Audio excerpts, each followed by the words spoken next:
Les bombes qui sont parfois larguées, les armes et consorts détruisent énormément la nature. Et quand nous prenons par exemple les forêts, lors des guerres, les gens incendient les forêts, il y a les fûts, les barils et des puits pétrolifères qui sont incendiés également. Et donc tous ces éléments impactent négativement la nature. Par conséquent, la communauté internationale s'est dit, et dans ces conditions, lors des guerres, il faut qu'il y ait quelques mesures pour amoindrir l'impact négatif que ces armes auraient sur la nature. Et ce qui est bien dommage, c'est que par rapport aux différentes conventions et protocoles, c'est que nous avons malheureusement des guerres conventionnelles et des guerres non conventionnelles. La guerre conventionnelle, c'est une guerre autorisée, c'est-à-dire des accords, finalement, c'est que maintenant on veut faire la guerre. Et par rapport à la guerre conventionnelle, il y a aussi des armes conventionnelles, des armes autorisées dans le cadre des guerres. Alors là, ce qu'on se demande, pourquoi autoriser d'abord la guerre et pourquoi autoriser des armes au temps de guerre, même si c'est de bâtons, c'est des humains après tout.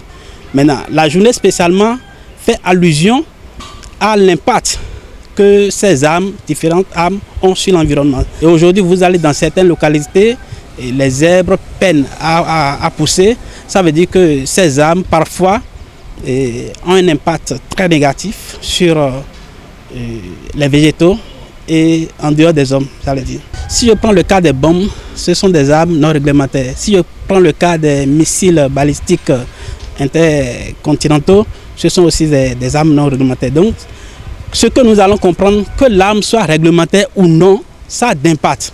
Seulement que lorsque l'arme est non réglementaire, c'est dire que l'arme a un effet de destruction massif. Par conséquent, ça a plus d'impact négatif sur l'environnement. Et comme vous le savez, le vent n'a pas de frontières. Le vent ne demande pas d'autorisation avant de quitter un point pour un autre.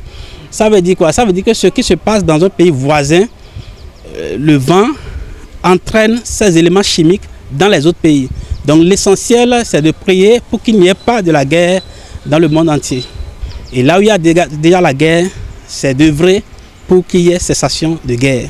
Sinon, quand il y a la guerre, il y a toujours pollution par rapport à l'environnement. La preuve, sans la guerre, nous avons déjà des problèmes liés à l'environnement.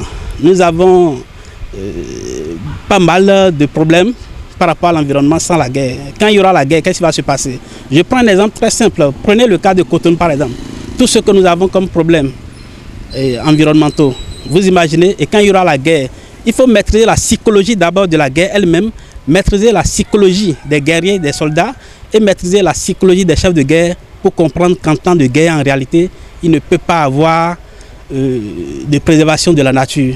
Les gens vont beau vouloir éviter, mais lorsque vous êtes à bout de souffle, vous êtes obligé d'utiliser parfois les moyens qui ne sont pas autorisés. À l'occasion de cette journée de 6 novembre, je pense bien que toute la communauté internationale doit comprendre que c'est vrai, il est difficile d'éviter la guerre, mais avec un peu de sagesse, quand on va prendre de recul, analyser les effets néfastes de la guerre sur l'environnement et sur les humains, parce que les humains ne sont pas des animaux, même si ce sont des animaux, même les animaux de droit. Alors là, comment vouloir maltraiter les humains et en voulant maltraiter les humains, détruire la nature?